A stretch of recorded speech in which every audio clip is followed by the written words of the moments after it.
Shalom, que Dieu vous bénisse encore infiniment et abondamment. Mon cœur est triste vraiment quand je me rends compte des attentes de Dieu et je me rends compte aussi, je pèse le pour et le contre, je pèse les différents côtés et je me rends vraiment compte que nous sommes en manque. Dieu est fidèle, Dieu n'attend que nous. Dieu est à son poste, c'est nous qui quittons toujours notre poste. Qui doit siéger sur le trône du Gabon? Jésus-Christ. Premièrement, comment est-ce que Jésus-Christ doit siéger sur le trône du Gabon? Au travers d'une personne. Qui est-ce que Dieu veut? Dieu veut un de ses fils sur le trône du Gabon, à la présidence du Gabon. Dieu veut un de ses fils, serviteur de Dieu, qui craint son nom. Les Rosicruciens ont assez pris la place.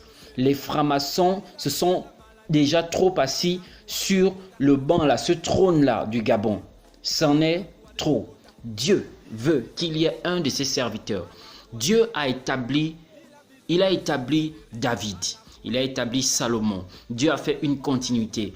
Et aujourd'hui, Dieu a fait que sur le trône du monde entier, un de ses fils, son fils même par excellence, Jésus-Christ, puisse s'asseoir. Alors, le Gabon, un pays stratégique, un pays central pour l'économie, sur le plan spirituel comment on appelle ça, sur la vision globale de l'allaitement au niveau des nations, est un point important, sinon un pays qui a beaucoup d'importance aux yeux de Dieu. Il faut qu'il y ait, Dieu attend qu'il y ait, Dieu veut placer quelqu'un sur le trône du Gabon. Un serviteur de Dieu, quelqu'un qui craint Dieu, qui marche avec la vision de Dieu, qui se soumet à Dieu, qui ne se soumet pas au diable, malgré les complications, quelqu'un qui tient, qui invoque le nom de Dieu, quelqu'un qui regroupe le peuple pour invoquer Dieu, quelqu'un qui fait des sacrifices pour la gloire de Dieu, pas des tueries pour Satan, non, pas verser le sang, pas pousser les gens à la pédophilie, pas pousser les gens au lesbianisme, pas pousser les gens à l'homosexualité, pas pousser les gens à se comporter mal, mais plutôt à craindre Dieu. Et Dieu veut qu'il y ait un de ses serviteurs sur le trône du Gabon.